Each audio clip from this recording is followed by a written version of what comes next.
Now at 9, PSU social work students showcase their projects. From the classroom to the NICU, I'm Blake Gully. Coming up, how Carthage high schoolers are brightening the holidays for some new babies and the care team that cares for them. A group of ladies in armor looks to help the elderly stay warm this holiday season. I'm Kenny Foreman, and I'll have more on that coming up. The 4 states' most watched news starts now. A group of students from Carthage High School is spreading holiday cheer, delivering baskets to families and caregivers in the NICU at area hospitals. This is KOAM News at 9. I'm Dal Quick. KOAM's Blake Gully shows us how their project is making a difference. During this season of giving, a group of Carthage High School students spent nearly 3 months creating gift baskets for families and the caregivers watching over some of the newest residents in the 4 states. The idea started after hearing their guidance counselor's story. Counselors obviously have to deal with kids 24/7 because they either have issues or she needs to help with scheduling. So she didn't really have a lot of time to be able to see her baby within the NICU, and the hospital offered her a fabric heart, which helped her feel close to her baby and helped her baby also feel close to her, providing comfort and lessen the anxiety without its mother being there. Students also wanted to make sure caregivers felt supported during long stretches inside the NICU. Sometimes as a caregiver, you work 12+ hour days, multiple days a week. You can get kind of tired, run down. Maybe you don't always feel like the outside world sees what you're doing. So I think this is a lovely way for the community to kind of recognize that we're here, we're sticking it out, we're here every day because this is what we love, this is our passion. I'm standing outside of Mercy Hospital where new mother Wacy gave birth just before Thanksgiving. And with her little one still in the NICU, she's preparing to spend Christmas here as well. She says she's comforted by the support she's received. The nurses have really made it a great experience, honestly. So it has not been that stressful on us. Just figuring out a schedule and being up here with them is the biggest thing. But it's been great. Reported in Joplin, Blake Gully, KOAM News. The students hope the baskets bring at least a little comfort to families spending the holidays in the NICU. Joplin Police Department is boosting its safety efforts with help from Hero Fund USA, which formally donated funding today for the department's new drone program. Joplin Police said the new drone will be used in SWAT operations and day-to-day emergencies, especially during standoffs or situations where a suspect is barricaded inside a building. The drone can search rooms and locate suspects long before officers have to go inside. The mission of Hero Fund USA is to provide funding for new safety equipment to help ensure first responder safety. Our goal is to make sure as much as possible first responders get to go home to their loved ones at the end of their shift every time. The department says the donation is something they couldn't have afforded without Hero Fund USA. Joplin police serve a narcotics warrant at a downtown business. Investigators surrounded the Pressure Packs head shop at 628 South Main with police tape this afternoon. They say the warrant is part of an ongoing narcotics investigation.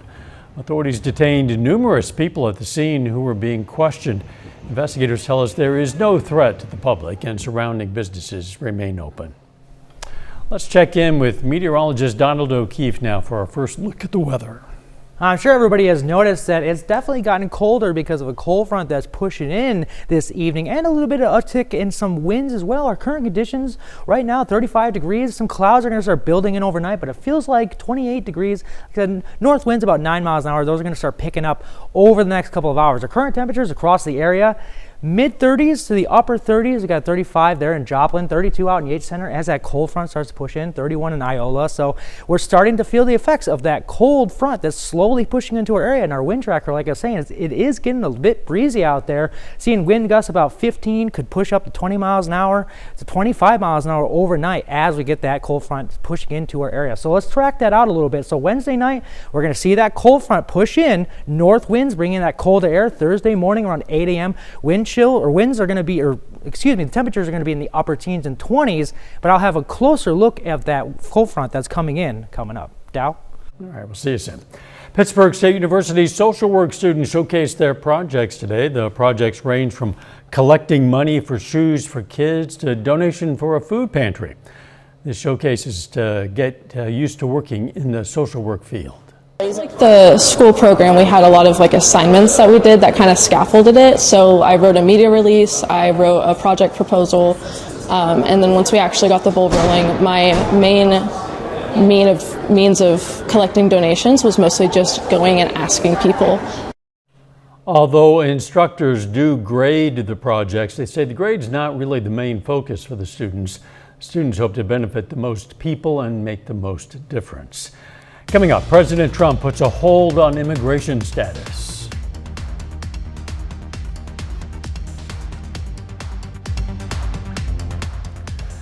But up first, funding cuts threatened transportation for adults with developmental disabilities.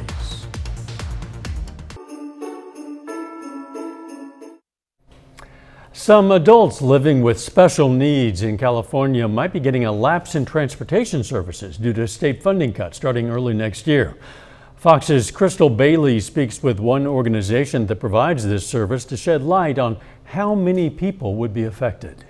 Inside the walls of Creativity Explored in Potrero Hill, this is an ice cream themed painting of a unicorn. Artists are working on their masterpieces. I usually work as an artist here at the Creativity Explored.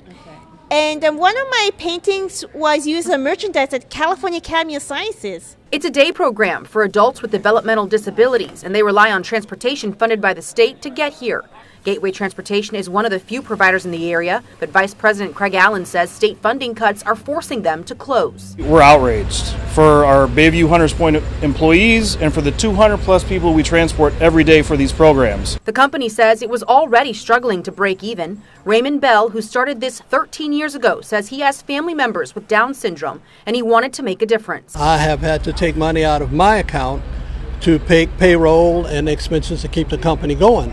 And we're at a point now where with this substantial cut, I can't afford to do it anymore. The Department of Developmental Services says early next year a rate reform will be implemented, changing how providers get reimbursed. A DDS spokesperson tells us in a statement, updated rates improve the ability of providers to hire and keep quality staff so that Californians with intellectual and developmental disabilities continue to receive the support they need.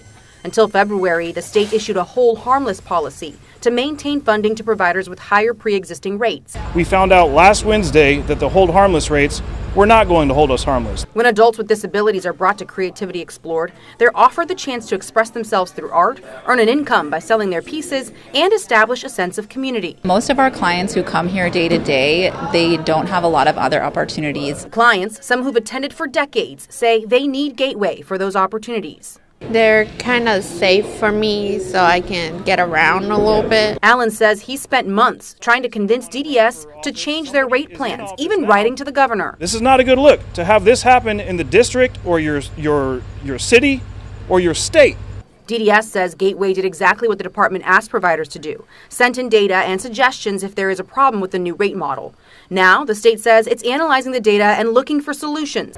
Gateway Transportation plans to close December 19th, and after that, there's no word yet on how these folks will get around. In San Francisco, Crystal Bailey, KTVU, Fox 2 News.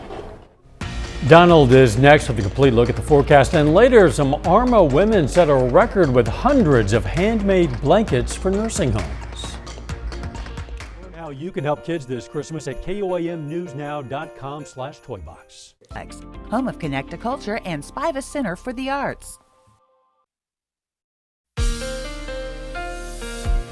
Turned out to be a pretty nice day today. We had some nice sunny skies in the morning before some clouds started to build in, but things are about to change. There is a cold front that is pushing through our area. Let's take a look at our Skywatch storm tracker radar. As you can see, we're seeing some north winds and some snow activity out to our west. We're going to watch that as the night progresses, but we're getting those northerly winds that's going to bring in those colder temperatures overnight.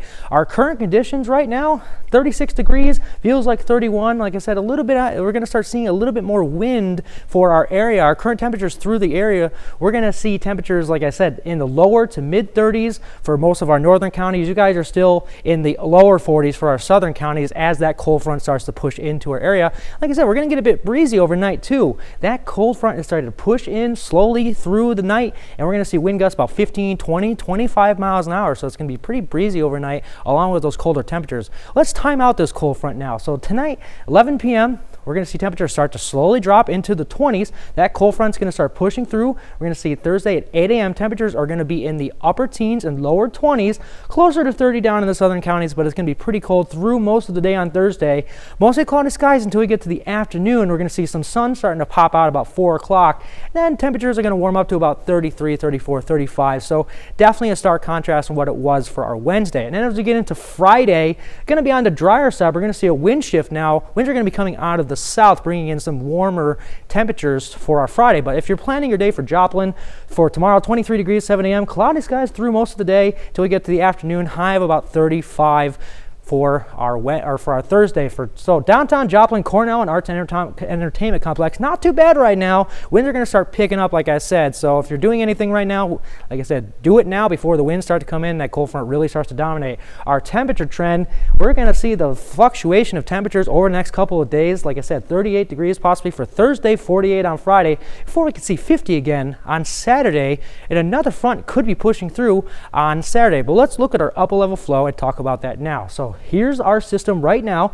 Thursday at noon, that's going to push just south of us. That's going to push out. We're going to stay dry through Friday, and then we're going to get into Saturday. We're watching this next system that's going to dip into our area by Saturday evening, possibly bringing some showers to our area, but I'm assuming that we're going to stay on the drier side. But Sunday, we could see that system push into our area in the morning, bringing some mixed precipitation. So a lot of the models are agreeing that we could see some precipitation on Sunday, but we're going to keep an eye on that as we progress through the next couple of days. So, and once we get to Monday through Tuesday and Wednesday of next week, stay on the drier side before another system starts to push into our area.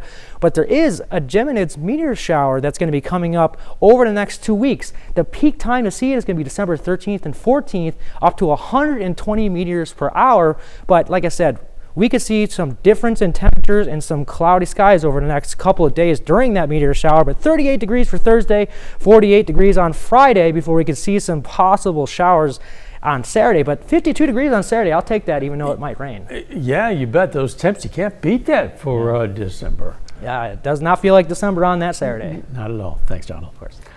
The holiday season often coincides with colder temperatures, but not everyone has the luxury of being able to bundle up. KOAM's Kenny Foreman introduces us to a group of ladies in Arma with a mission of helping the elderly stay warm. For the past 3 years, the Lapgan Ladies of Arma work to crochet Lapgan blankets to give to those who need them most. We try to give people in nursing homes, the forgotten ones, a gift for Christmas that would otherwise not have a gift, something that would put a smile on their face. We target the people who have no family, no one comes to see them, no money, no friends, and that would not have a gift at Christmas time. This year, the group decided to expand its outreach by sewing personalized walker and wheelchair caddies as well. There's sewing with the walker caddies and the wheelchair caddies. And it depends, again, they find out, do they have a walker or a wheelchair to put the caddies in. While it may take about 45 hours on average just to put together a blanket and a walker caddy, the group finds it rewarding to be able to help bring warmth, happiness, and safety to people's lives. Some people do some knitting too, yes. But they do crochet them. And it's a lot of work. They're all handmade. A lot of the materials are donated, and some are bought. And while the group has a record 318 blankets ready to go out this year, they hope to grow it even further with the help of even more volunteers. I would like to see our club grow. I would like to see it grow in numbers of people who enjoy doing for others, like this, doing for people who are destitute. Plus, it gives the members a place to come. In Arma, Kenny Foreman, KOAM News. The group holds its meetings 3 times a month at the Arma City Library. Anyone interested in volunteering is welcome to reach out. A magical evening took place in Columbus tonight. The annual Christmas parade rolled through the heart of the city's downtown. This year's theme, Santa's Workshop. In addition to the parade, the evening featured plenty of other activities, including a hunt for hidden elves, live dance performances, and food trucks. My parents brought me out here, but I really like the Christmas parade. It's really fun around. What are you most looking forward to with the parade? The band. The band's really cool and entertaining, and it just brings all the excitement. This was the 46th Christmas parade for the city. Coming up later, talks to end the war in Ukraine stop while fighting continues. American diplomats are scrambling to move the peace process forward as fighting escalates between Ukraine and Russia. I'm Greg Palcott in London. That's my story coming up. Vote for your favorite station. A new report projects a more steady housing market next year, but one that's still in the middle of a slow recovery that started at the end of the COVID pandemic. Fox's Jared Halpern has more from the White House. 2026 is going to be a year that housing looks to get back on track. As the White House focuses on housing affordability, a new report from Realtor.com offers a possible light at the end of the tunnel. Economists are forecasting it will be a year of slow but steady recovery. The market is already inching closer to an equilibrium we have not seen since before the pandemic, with supply and demand starting to even out. And that's good news for both buyers and sellers. Neither buyers nor sellers really have the upper hand in negotiations or full control over the market. So that's a bit of a departure from where we were going into the pandemic and also coming out of it. Mortgage rates are expected to decline as well. The forecast for 2026 is 6.3%. That is down from the current 6.6%.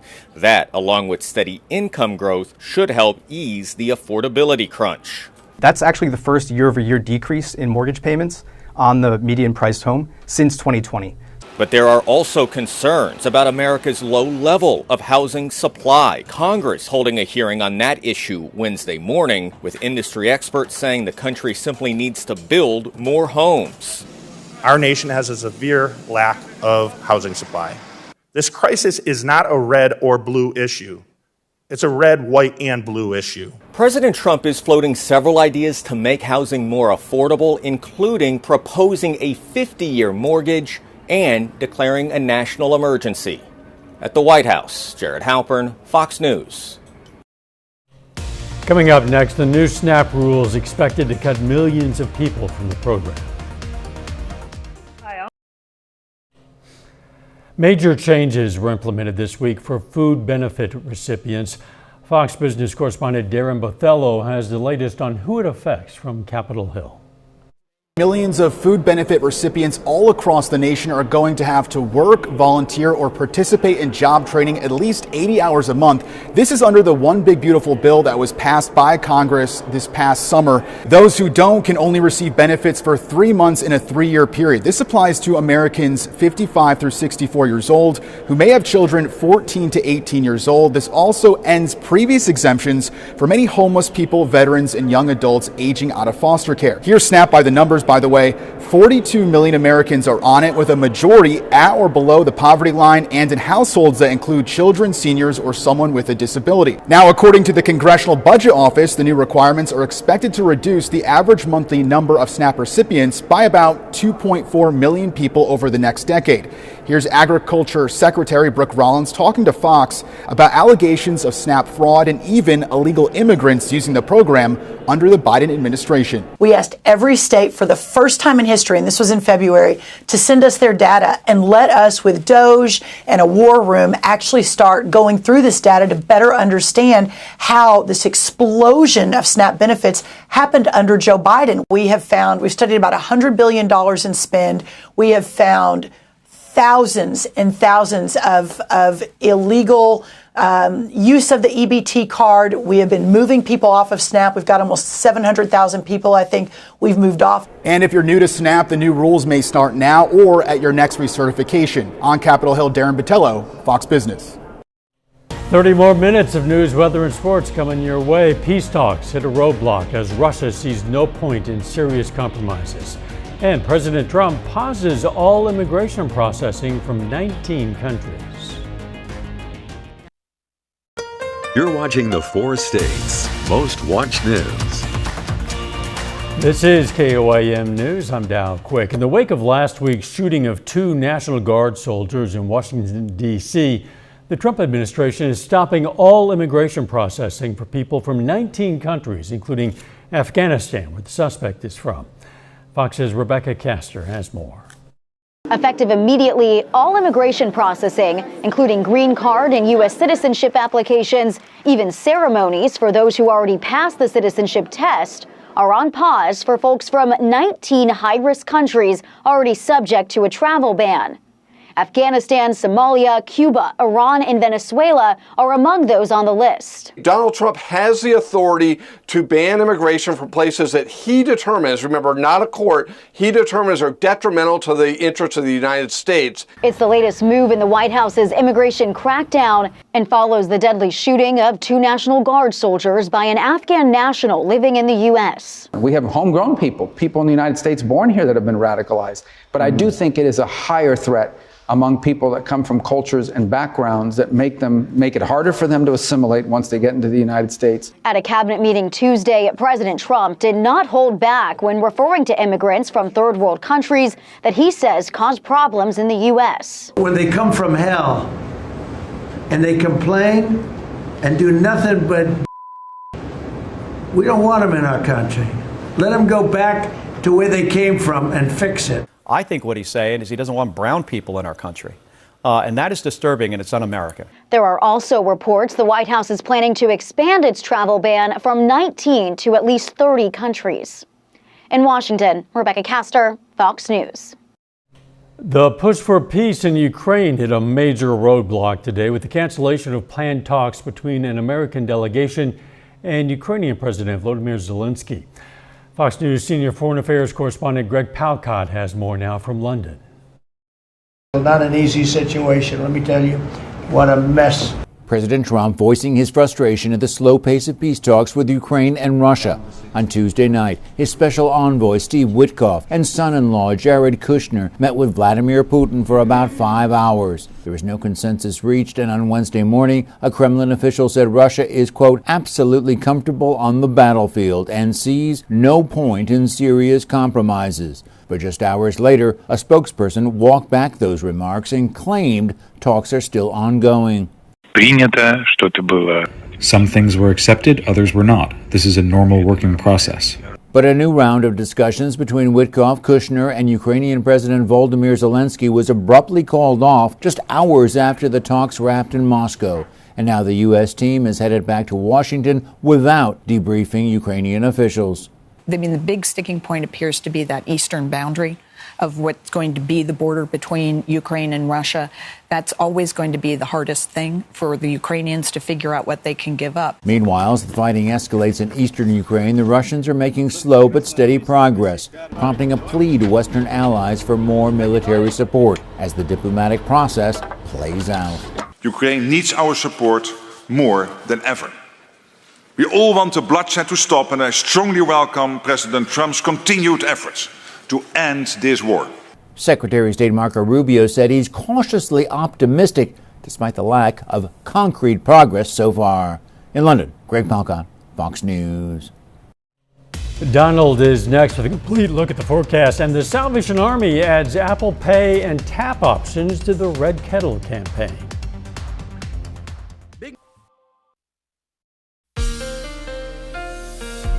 Turned out to be a pretty nice day for our Wednesday. Temperatures got into the mid-40s with some sunny skies this morning, but there is a change. The cold air is upon us as a cold front is pushing into our area. Let's take a look at the Skywatch storm tracker. For our current radar, we can see some activity out to our west, some snow showers that are slowly making its way to us, but I don't think we're going to see any snow with this, just a drop in some temperatures. So taking a look at our current conditions right now, 36 degrees, cloudy skies, winds out of the northeast at 8 miles an hour. Those winds are going to start picking up as this cold front starts to push into our area. Our current temperatures right now, 31 over in Yates Center and Iola. The southern counties are still in the lower 40s, but those temperatures are going to start to slowly drop as that north wind starts to really come in and bring those temperatures down overnight. Our wind tracker, we're going to see some winds associated with this cold front coming in. We're going to see wind gusts about 15, 20, 25 miles an hour. Right now, about 15 out there in Yates Center, but like I said, we're going to see those winds start to uptick a little bit as we progress through the night. Let's track out this cold front for tonight into tomorrow. So this is 11 o'clock. This cold front is starting to push its way in. Overcast skies. We're going to see temperatures by about 8 a.m. tomorrow morning in the upper teens and 20s for the area. We're going to start off the day with some cloudiness, but we're going to see some sunshine by about 4 o'clock for our Thursday. But temperatures are not going to warm up that much as that cold front is dominating the area. Temperatures are only going to be in the mid-30s, about 33, 34, 35 degrees for the area. We're going to see some nice sunshine through Thursday evening and into Friday at noon. We're going to start to warm up a bit. We're going to see winds coming out of the south now, bringing those temperatures up back into the mid-40s. But if you're planning your day for Joplin for Thursday, 23 degrees, 7 a.m., mostly cloudy skies through the day, warming up to about 35 degrees about 3, 4 o'clock. Downtown Joplin, Cornell and Arts and Entertainment Complex, not too bad. You can see those clouds starting to build in as that cold front starting to push in. Let's take a look at our upper level flow, see what's coming up over the next week. So here's that system, that cold front. There's some snow just south of us that should stay south of our area because of that cold front keeping it at bay. That's going to slowly move out. Thursday is going to stay on the drier side. Friday is going to stay on the drier side. But here's that next wave that's coming through on Saturday night that could bring some rain chances to our area late Saturday night into Sunday morning. And this is Sunday at 10 a.m. We're seeing possibly some mixed precipitation on Sunday morning. A lot of the models are agreeing we could see some precipitation, maybe a little bit of snow flurries. But after we get through Sunday, Monday through next Wednesday look dry and possibly warming things up as well. We have a special event for a celestial event. A Geminid meteor shower is going to be starting tonight and will continue through December 24th. Peak times are going to be between the 13th and the 14th, up to 120 meteors per hour. The most impressive time to see them is between 12 and 2 a.m. Hopefully we get some nice clear skies over the next week and a half so we can go and see those beautiful meteors. So taking a look at our 10-day, 35 degrees for Thursday, 48 on Friday, possibly getting up to 52 on Saturday. I'll take the 52 over, just because, even though it's going to rain possibly on Saturday, I'll take that 52. I'm with you 100%. I can get out of the rain, but if you get the chill in the bones, that's hard to shake. Of course. It's nice to stay warm. Thanks. Still ahead, the basketball season is heating up across the 4 states. We're going to have highlights from a matchup in Diamond. Plus, more local athletes solidified their commitments to college athletics. Those details and more coming up in sports. As the sports season flips from fall to winter, athletes across the 4 states put pen to paper on Wednesday, signing their national letters of intent. Starting in Webb City, where a grand total of 13 student athletes inked their names to continue their athletic careers at the collegiate level. Let's run through them. Mason Williams signing with Missouri Southern Baseball. Turner Laughlin, he's joining Missouri State West Plains Baseball. And Briar Robinson, he'll be playing baseball at Northeastern State. On the softball diamond, Liz Rooms signs with Northeast Oklahoma A&M. Alex Maturino is staying close to home with Crowder. And Lily Hall is joining the program at State Fair. Other athletes include Kylie Center, who's also going to Crowder to play soccer. Noah Lankard and Brooke Hedger are heading to Pitt State for cross country and track. Zaya Burrow is joining Ozark Christian cross country and track. Then there's Andrew Dawson. He's signing with John Brown University cross country and track. Then let's cap it off with Ava Jackson and Ella Jackson signing with NEO cheerleading. All the hard work I put in and all the support that I've had from my family and friends and my coaches has just really brought me to this moment, and I'm just really thankful and blessed to have this opportunity. I love that their team is really competitive, and I'm just excited that I can go there and immediately have an impact, and their coach is great, and I'm just really excited to see how I can improve there. I'm pretty excited for the next step. I've grinded out 4 years here, and I really think that I'm ready for the next level of competition. I made a lot of friends along the way, and some of them are going to Pitt with me. At McDonald County, 2 athletes furthered their careers by signing on the dotted line. All-State softball star Carly Martin is continuing her time on the diamond with Crowder College, and 4-time district champion and record holder Sammy Dowd is joining the cross-country and track teams at Missouri State. I went on a visit there, and the coaches and the team were all super welcoming, and it's just I really like the campus. They have a good business program, which is what I'm looking into for my major, and everything about it just felt good, and I really liked it. I fell in love with Coach Keck, and I had multiple conversations with her, and I talked to former players that she had, and they all seemed to like her. And Crowder had a great softball program, and they went really far last year, and I thought it'd be a great place for me. And in the Sooner State, a trio of Fairland softball stars made their commitments official on Wednesday. McKenna Hicks is set to continue her career on the diamond with St. Charles Community College in St. Louis, and a pair of teammates are sticking together close to home as Callie Moncada and Olivia Bartley will be playing together at Northeast Oklahoma A&M. It was really special. I've been playing with them since kindergarten, so being able to sign all together, it's like a very proud moment. We've pushed each other to become better, and signing together was definitely exciting. Getting to celebrate with my teammates, it just makes you feel so fulfilled that you have everyone there with you, and just makes the decision easier when they're excited for you. It's so exciting. She's one of my best friends. I'm just so excited to continue my athletic career with her. It makes me feel like really special, like we'll be there together and we'll share memories together at college. The basketball season is heating up here in the 4 states with lots of action this week, including the Gem City Classic in Diamond. The Wildcats back in action, taking on the Warriors of Macaulay Catholic tonight. And this one was a defensive battle early on. Late first quarter, Giancarlo Martinez inbounds the ball. He'll take it back in the corner, nailing the 3 as Diamond leads after the first quarter. Let's go to the second. Wildcats, they're going to go to the inside to Grady Bentley. He goes to work on the post, shot faking, kissing it off the glass for the bucket. Macaulay looking for some momentum, though, on the other side. Connor Taffner finds Max Andretter cutting through the lane, and the senior lays it in. Warriors now in transition. Taffner with the pass up court. He'll find Will Maul now, who goes inside to Alex Boacek, who fights through the contact for the and one. A 7-0 run to tie it up at half as Macaulay Catholic comes from behind for a 31-25 win. The volleyball season may be over, but that doesn't mean the recognition stops for top performers, as one Pitt State Gorilla added to her resume on Wednesday. Senior middle blocker Anna Dean has been named a first-team All-Region performer by the Division II Conference Commissioners Association. The Oswego native capped off her collegiate career with an All-MIAA first-team selection and the Conference Blocker of the Year award as well, sitting 4th in program history in career blocks. That's it for sports. We're back with more after the break. Digital payments have made life easier, which is why many people don't carry cash. But this cashless trend is raising concerns for charities that depend on cash donations. Fox's Antoine Lewis has more. The Salvation Army's Red Kettle campaign is a sidewalk staple this time of year. The ringing of the bell, an appeal to passersby to make a cash donation.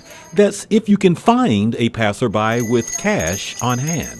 We live in a society where carrying cash is becoming less and less common, with whether it's mobile payments or tap payments. Salvation Army Lieutenant Aaron Boyd addresses a challenge for many charities as of late, getting donations in a cashless society where many no longer carry cash on them.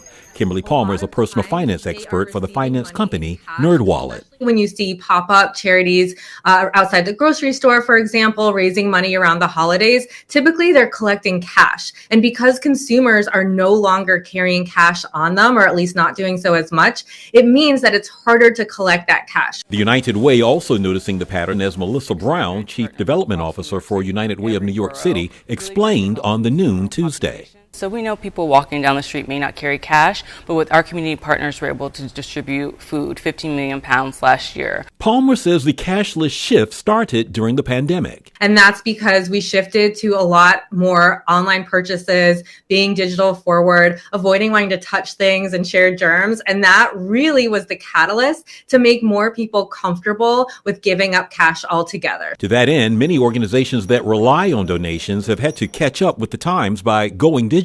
Giving ways for people to just tap on the go, like especially with our digital payments that we have, as Apple Pay, Google Pay, Tap Pay, and online donations as well. And while financial experts believe digital donations will continue to grow, the Salvation Army is not quite ready to put away the red kettle. We're trying to stay with the times and being able to meet the needs and be in a way where people can give, even if cash is not an option, to still help the people who need the most across New York. Antoine Lewis, Fox 5 News. Up next, a rowdy raccoon ransacks a liquor store. A furry animal decides to indulge in a late-night drink at a liquor store, causing havoc in the process. Fox's Josh Rosenthal has details on the intruder from Virginia. Well, the story mostly takes place inside of a Virginia ABC in the Richmond area. We've been here at this Virginia ABC in McLean for a while, and while we have seen lots of people coming and going, we have yet to see any raccoons. My officer came in and told me I pretty much apprehended a suspect. I was like, fantastic, what happened? Well, what happened involves this, and finally, this. And it was just more or less hilarious of where he passed out in the bathroom beside the toilet.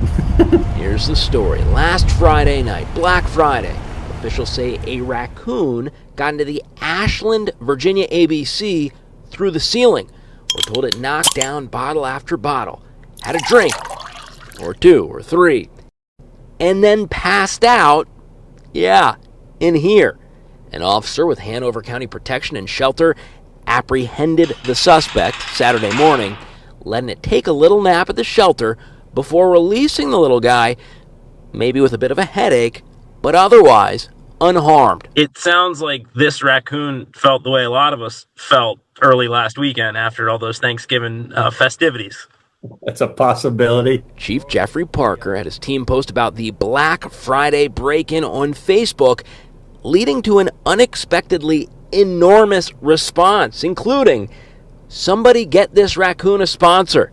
If I get reincarnated, there will be signs," and "Are we sure it was a he? Sounds like a mama who has had enough." You can't make this stuff up. It happens, and people just don't realize it. And I actually gave my officer a high five. I said, fantastic. I wish we had little handcuffs to put on him, Altogether, the Virginia ABC says this raccoon broke 14 bottles, totaling about $250. And so, one could presume that while this little guy may like a drink every now and then, he does not have particularly expensive taste. He was wearing a mask during the crime. And that is our time for tonight. Thanks for joining us. We're going to leave you with video of a red panda at the Ross Park Zoo in New York. Let's make it a great tomorrow.